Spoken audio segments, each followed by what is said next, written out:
ভাই চল বাজারে যাই। ওয়াও 20 টাকার নোট পড়ে আছে, জলদি এটা আমি নিয়ে নি। আরে শালা, এটা তো দেখতেছি ছেঁড়া টাকা। দাঁড়াও, বুদ্ধি পাইছি।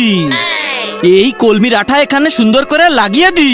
এই নে ভাই, তুই এটা ধর। এবার আমি চাপ দিয়ে সুন্দর করে টাকাটা লাগিয়ে নি। এই তো, কত সুন্দর টাকাটা জোড়া লেগে গেছে।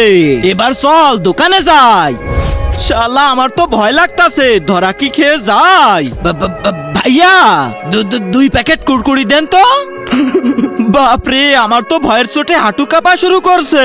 কি যে হবে আজকে কে জানে। ওয়াও, মনে হচ্ছে বুদ্ধি কাজে লাগছে। জলদি কুরকুরিটা নিয়ে এখান থেকে চলে যাই। ভাই এই নে ধর, তুই একটা খা আর আমি একটা খাই। এই যে ছেলেরা, দাঁড়াও। আরে শালা, মনে হচ্ছে এবার ধরা খেয়েই গেছি। এখন তো মনে হচ্ছে পিঠের চামড়াই থাকবে না। কিন্তু তার আগে তোমার কাছে কোনটা সব থেকে বেশি দামি, 1 বস্তা টাকা না মা বাবা? যদি মা বাবা হয় তাহলে ভিডিওটাতে লাইক করে চ্যানেলটা সাবস্ক্রাইব করে দিও। আর যদি লাইক সাবস্ক্রাইব না করো তাহলে আমি বুঝে নেবো তুমি তোমার মা বাবাকে ভালোই বাসো না। এই নে তোদের 10 টাকা। টাকা নিতে ভুলে যাস, পরে তো আবার দোকানদারের দোষ দিবি।